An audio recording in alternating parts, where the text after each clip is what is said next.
This is Cerebral Cinema. Movies of the mind.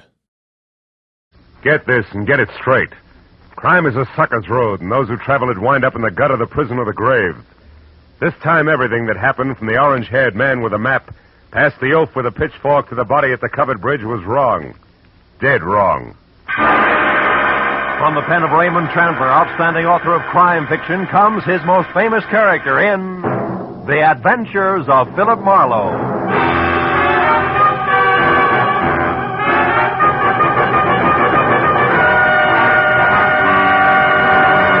Now, with Gerald Moore starred as Philip Marlowe, we bring you tonight's exciting story, The Covered Bridge.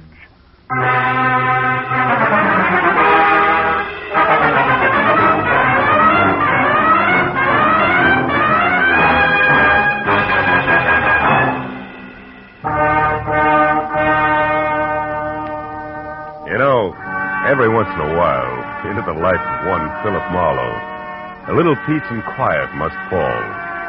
A day marked by neither murder nor mayhem. No phone calls. Just nothing. I was just beginning to like it, too, when the door opened and a head full of slick orange hair walked in. It was on a man wearing a new flannel suit, a hand-painted tie, and a reckless grin. He shoved the telephone out of his way, sat down on the corner of my desk, and sized me up with a pair of careful gray eyes. Got a proposition for you, laddie. Tell me about it. Let you know if I'm interested. You should be. There's good money in it. It's not always the answer. Go ahead. You got a good car? Good enough. I don't keep it in the office. You like Mexico? Look, is this a social call or a quiz program? Well, this is business. I asked you a question. Yeah, I like Mexico. I don't like you. Oh, that's good, because you're going to drive a couple of friends of me down there. Name your price. Not interested. $1,000? Not interested. That's too bad. Would have been nicer to work this out without a gun. Listen, you two big Talk jerk. easy, laddie. This gun is bigger than both of us. Now, you're going to drive across the Mexican border tonight with 3 passengers. And there won't be any difficult questions, because you are the well-known Senor Philip Marlowe, a respectable private detective. Somewhere below the border, your fellow travelers will catch a boat. But this you don't have to worry about. Now, look, just a minute. Look, laddie, I came to you for several reasons, one of which is that you're smart enough to know when to quit fighting the problem. You got to make a stop first, so let's go. And leave your artillery in the drawer. Come on. Yeah, sure. Since I'm now an old pal of yours, what do I call you? You pick it. Believe me, you won't like it. How about George? You like George? Not particularly. Good. Just call me George. Let's go, Marlowe.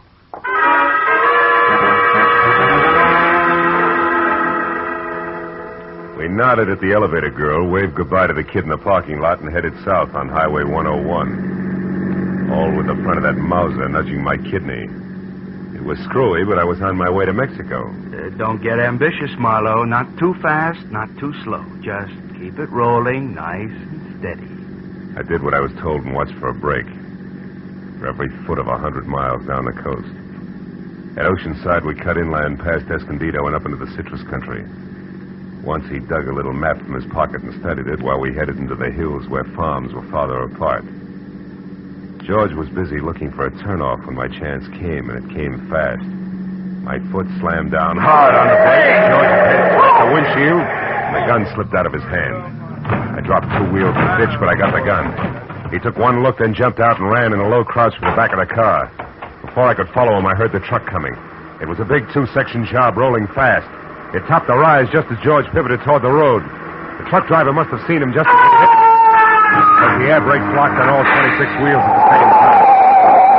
I ran to where George lay like a discarded doll at the side of the road. The truck driver was out of his cab before it stopped rolling. I didn't see him. I come over the rise there. I didn't see him. Take it easy. Honest, I didn't see him. Is he all right?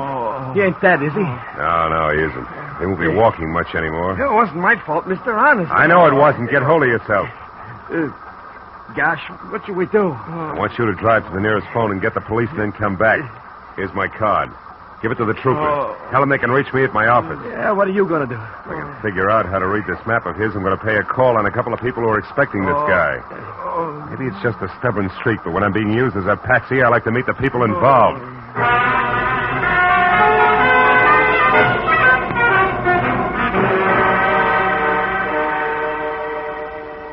As I drove, I studied the map, and 2 miles down the highway, I found the first landmark, a dead tree. There I left the highway and followed a rocky trail 7 corkscrew miles up a canyon to the next landmark, a bridge. One that looked like it had been lifted out of some rustic Connecticut woods and dropped across the California gorge purely by mistake. Because it was covered complete to roof and walls and made entirely of lumber. And on the hill beyond was a lonely house where the trail marked on the map ended. I drove slowly through the sagging wood tunnel and at the other end deliberately killed my motor. Then I got out, raised the hood, and went to work on the distributor. I don't know where he came from, but when I glanced up, he was standing there watching me. A bull in overalls with a pitchfork clenched in a pair of hands as thick as $4 steaks. We didn't like each other's looks. You picked a bad place for trouble, mister. That's so. Why? Nobody almost never comes up this road, especially strangers. How come you took it? Really want to know, or are you just killing time? I wouldn't be too smart if I was you, mister. You live in that house up there? No, not anymore. I got canned for drinking. Why are you so interested in that place? The only farm around here. Maybe they got a mechanic. Yeah, maybe. Where'd you say you were from? L.A. Ah, Los Angeles, huh? You real sure you don't know anybody up there on the hill? Like who, for instance? A certain party who took a trip to L.A. not so long ago. And another thing, city boy. Don't get out of line or I'll fix you good. Understand?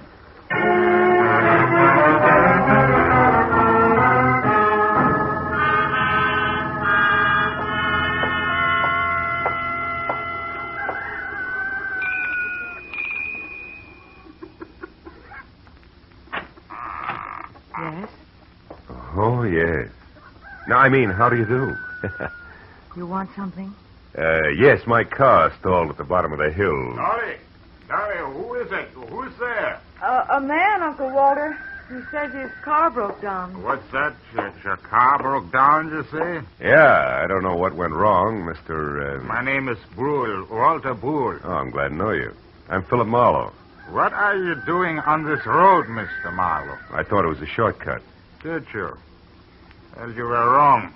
It's a dead end. Oh, You come inside. thanks. Look, Mr. Brule, I'd like to have somebody who knows motors come down and look at my car, huh? Mm-hmm. All right, when Ed comes in, I guess he could go down with you. Oh, That's my new hired hand, Ed Fry. Oh. I don't know, Uncle Walter. It's getting pretty dark. Yeah, I was thinking the same thing myself. As a matter of fact, if you can accommodate me, Mr. Brule, I'd just as soon rest up a while and shove off in the morning. I want to pay you for everything, of course. Stay overnight? Oh, I'm afraid that's impossible. Impossible? Why? What's the matter with you, Dolly? If necessary, I'm sure we can arrange to take care of Mr. Marlowe some way. Well, okay. Well, that's better. Now, if you want me, Dolly, I'll be out in the barn. Make yourself comfortable, Mr. Marlowe. Your uncle, huh? He owns this place? That's right. My mother was his favorite sister. Oh. You want a cup of coffee? Oh, I'd love it. Haven't had any farm kitchen coffee in ages. You don't seem to have many visitors up this way, Dolly, huh? No, not many. Nice farm, though. Stinks. Is that why you run off to L.A. now and then? How did you know about that? I guess. I ran into a friend of yours at the bottom of the hill. A pair of overgrown shoulders with a pitchfork. Said he used to work here. Him. He did up until a month ago. That's Noah Bickman. Big dumb goof. Here's your cup. Oh, thanks. By the way, Mr. Marlowe, where are you heading? Oh, Mexico, maybe. Mexico. Yeah. You kind of came a long ways out of your way, didn't you? Did I? Dolly. Dolly. We're in here, Eddie. What's the matter? That car at the bottom of the hill. Whose is it? Car belongs to me. It's stalled. Who are you? This is Mr. Marlowe, Eddie. He's on his way to Mexico. Well, you don't say. And since his car broke down so late, he may stay all night. Uncle Walter said it'd be all right. Is that a fact? I'll go get some blankets, Eddie, so you can take them up to the spare room for Mr. Marlowe. Okay, Dolly. Mr. Marlowe, huh? Where you from, Mr. Marlowe? L.A. You? Points east. You know, this road don't go to Mexico, Marlowe. In fact, it stops about a mile up the draw here. And it's funny that you wound up on it, isn't it? I don't see you breaking up over it, Eddie. Don't let my poker face throw you, pal. Traveling alone, are you? I am now. Meaning what? That there's nobody with me. That's simple, isn't it? Not in my book, pal. I might even want you to draw me a picture of that one. Here's the blankets, Eddie. Sheet. Oh, okay, it's fine. Come on upstairs, Marlowe. I'll show you the room. You want me to go with you and make the bed? No, you stay here and put up some more coffee, Dolly. All right. Got a hunch I may want lots of it tonight. Let's go, Marlowe. Right behind you, Eddie. How's the weather been in L.A.? Some might call it hot. Uh-huh. Get the door, will you? Sure.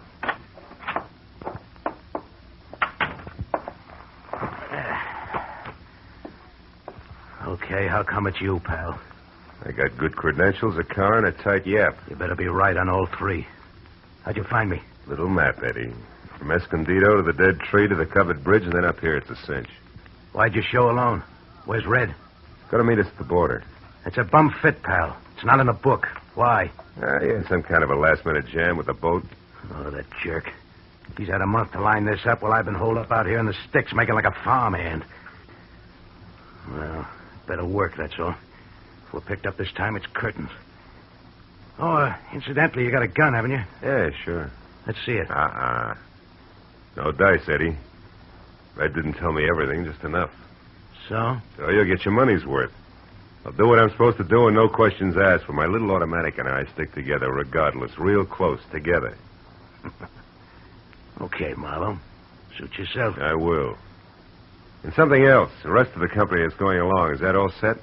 Well, we'll see about that when the time comes. You're not leaving any loose ends around, are you?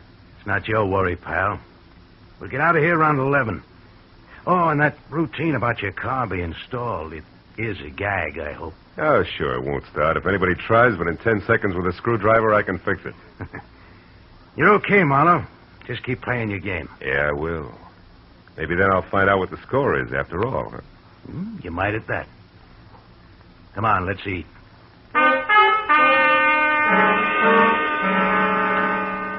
Dinner at the Brule farm was as loaded with gay chatter as a bad case of lockjaw. And when it was over, the participants scattered like everybody else was contagious. I wound up alone in a dark spare room on the second floor, which had one advantage. Windows that viewed both the front and the rear. The moon was bright, so I didn't bother with a lamp. I listened to Dolly rattle dishes in the kitchen until that stopped, and then I watched old man Brule pace his front yard. Once Ed Fry went out and talked to him briefly, and then headed for the front door again. For a long hour after that, the big house was silent until from somewhere out in the back, there was a soft, metallic tapping. Eventually, I spotted a heavy figure outside tossing pebbles against a window pane downstairs. And he edged back through the shadows to the barn. A moment later, I saw the girl slip out a rear door and run across the backyard and join him. I went down the back stairs and out along the house to a hedge, and I followed that until I was close enough to It's hear. true, I tell you. He's an escaped convict, a killer. He's been hiding out here on your place. I can't believe it, Noel. I just can't. Are you sure? Of course I am. I read it by accident just tonight in an old newspaper from Denver. The whole story with pictures. There's no doubt about it. Ed Fry is really Eddie Fillmore. He's a murderer plenty of times over. Well, what do we do? Should we call the police? No. Not on your life. Listen, you want to get off this farm, don't you? More than anything in the world. Okay. Then we'll do it.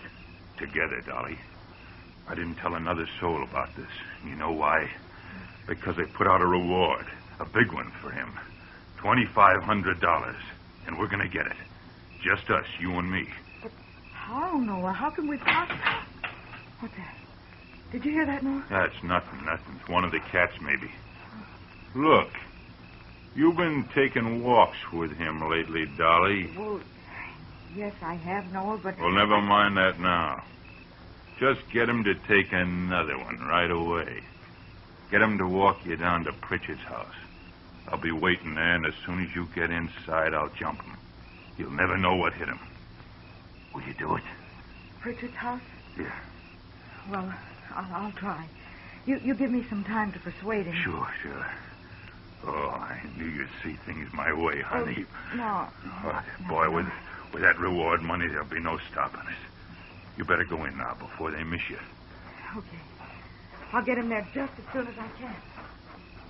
Hey, Bickman. What? Who's there? Marlowe. Listen, I gotta You talk to were you. here listening all the time, weren't you? Yeah, and believe me, you're making a mistake.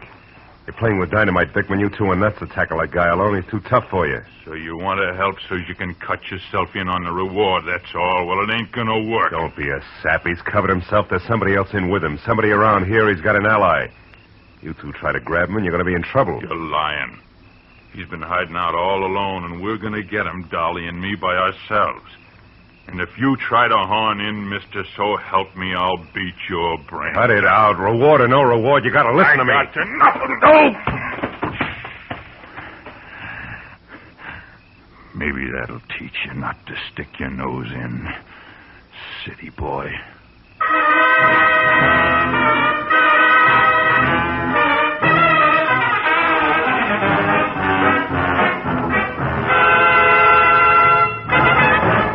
In just a moment, the second act of Philip Marlowe. But first, Fred Allen's first appearance on the CBS Jack Benny Show. Al Jolson sings, but the face is Charlie McCarthy's.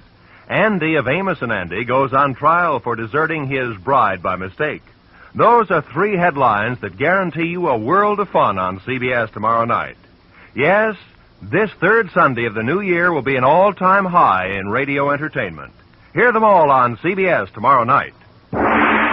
Now, with our star, Gerald Moore, we return to the second act of Philip Marlowe and tonight's story, The Covered Bridge.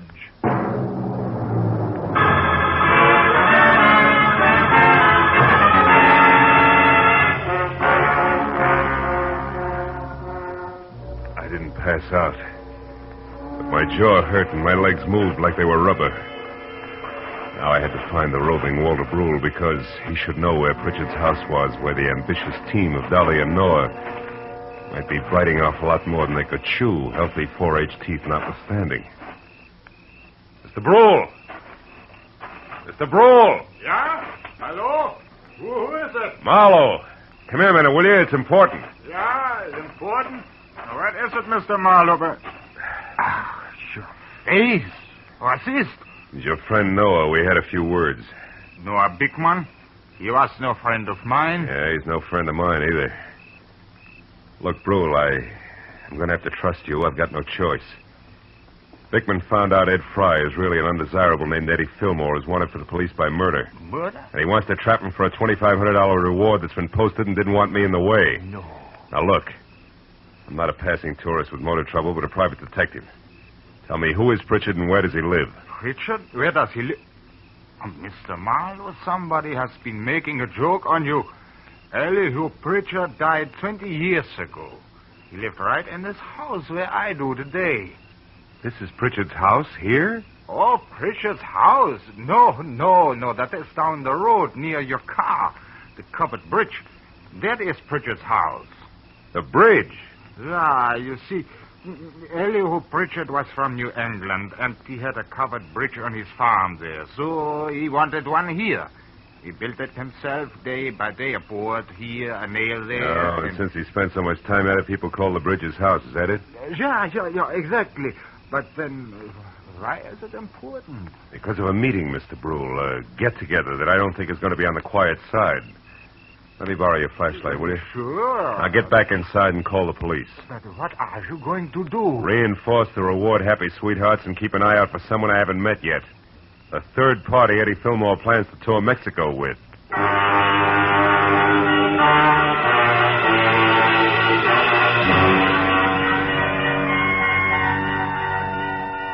It was a quarter of a mile romp, country style, back down to the covered bridge. When I was there, the Mauser I'd recovered from George in one hand, flashlight in the other. I found only the moon-washed, gray-covered bridge itself. trying to stand erect like an old soldier who has more pride than posture. But then as I stepped from the chalk road onto the sheltered oil-soaked planking, I found something else.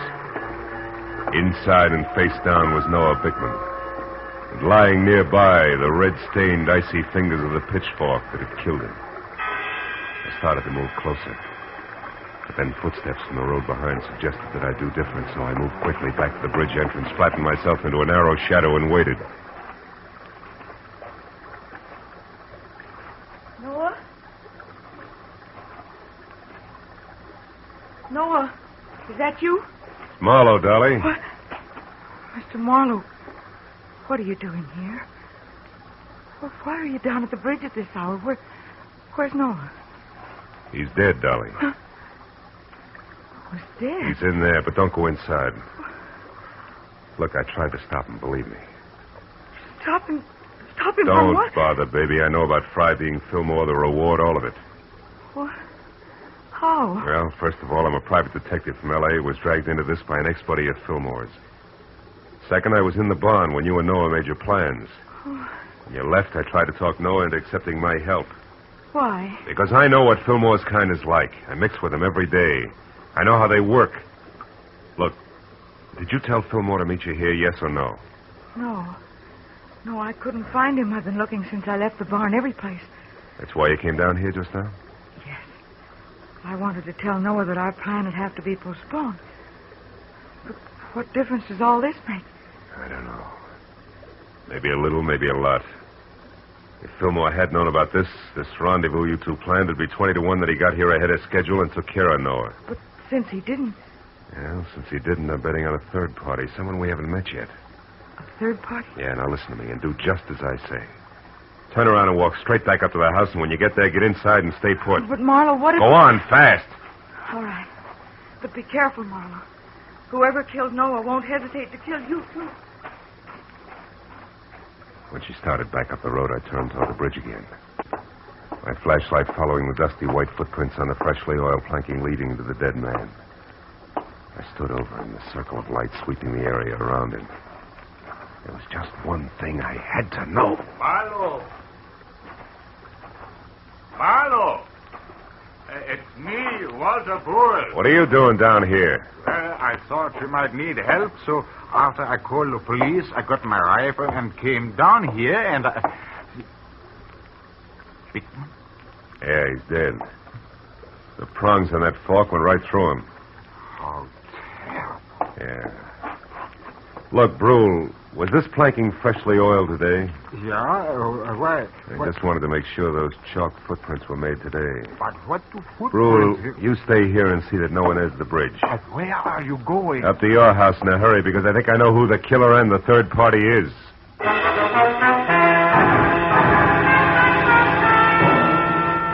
With city-bred legs and smog-fed lungs, I made it up to the house in record time. But as I reached for the front door, I knew that time hadn't been quite good enough. The shot had come from somewhere in the house, and by the time I reached the living room, I knew I was too late to do any good. In a chair at the far side of the room, Dolly was slouched down, a surprised expression on her face, while her hands tried to hold back a small stain of blood oozing through her blouse. Little frightened words whispered out of her mouth. You shouldn't have done it, Eddie. Stand where you are, Marlowe. She had it coming to her, the two-timing louse. Eddie, I'm trying to tell you. You don't understand. I understand plenty, you no good little... Eddie. I was in the barn, heard the whole thing. You and that Bickman planning a switch with me out. No, you're wrong, Eddie. Tell it, Mr. Fox. Tell it. Dolly didn't try to double-cross you, Eddie. She only pretended to so she could set Noah Bickman up and kill him. That's what she did. No, you're a liar. True. That's what I'm trying to tell you. I don't believe it.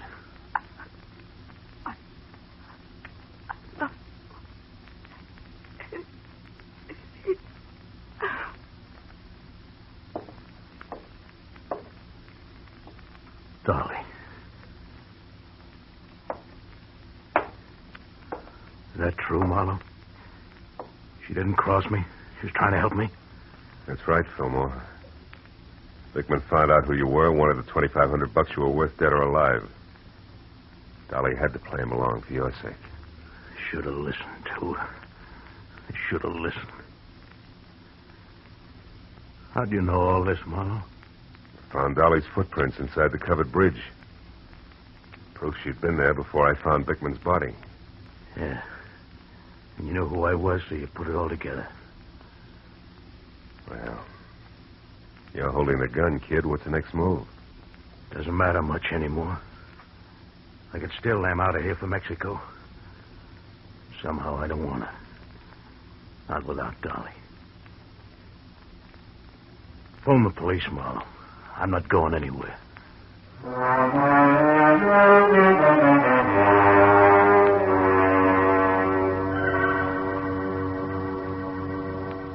was several hours before the county police and Eddie Fillmore had gone. Walter Brule and I sat at the long wooden table watching the light from the fire dance across the hanging skillets and pans by the grate. And nobody said anything for a long time.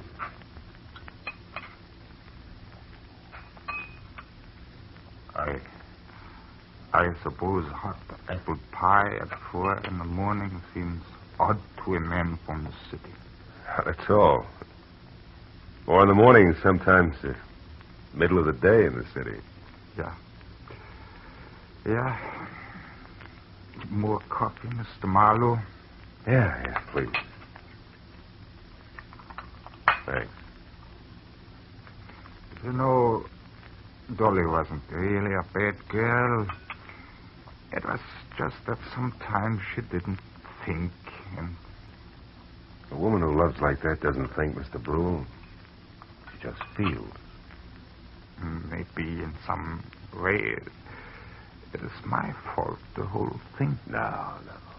It's nobody's fault, Mr. Brule. She was trying to do the right thing for the guy she loved. Yeah. Well, your bed is still ready if you care to stay. Oh, thanks. Sure, I'd like to. If you can find your own way up, I think I'll sit here just a minute longer. Sure. Night. Good night, Mr. Marlowe.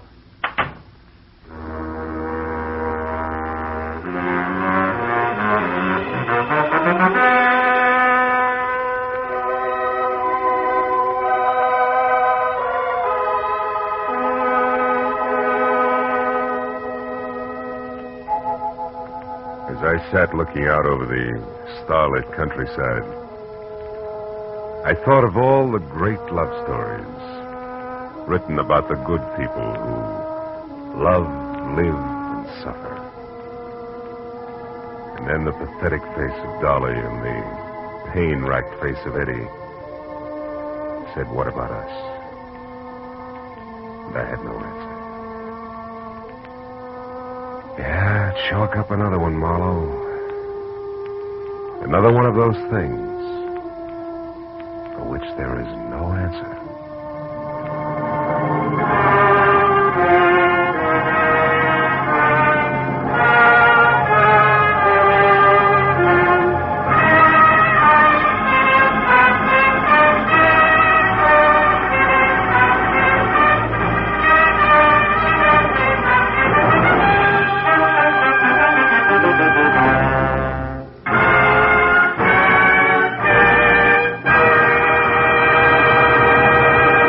The Adventures of Philip Marlowe, bringing you Raymond Chandler's most famous character, star Gerald Moore, are produced and directed by Norman MacDonald and are written for radio by Robert Mitchell and Gene Levitt.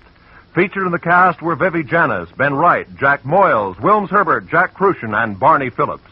The special music is composed and conducted by Richard Arant. Be sure and be with us again next week when Philip Marlowe says... This time a twisted mind, a hole cut in a wire fence, and a corpse in a storeroom. All added up to freedom. But only for the one who had it coming.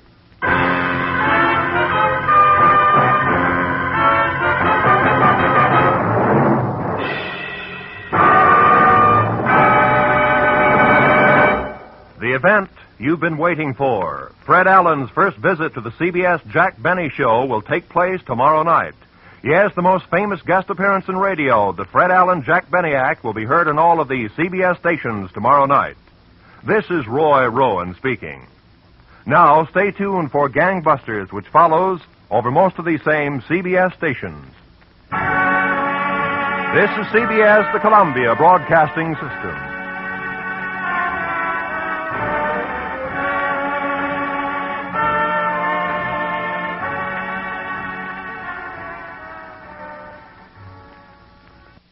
Cerebral Cinema hopes you have enjoyed this movie of the mind.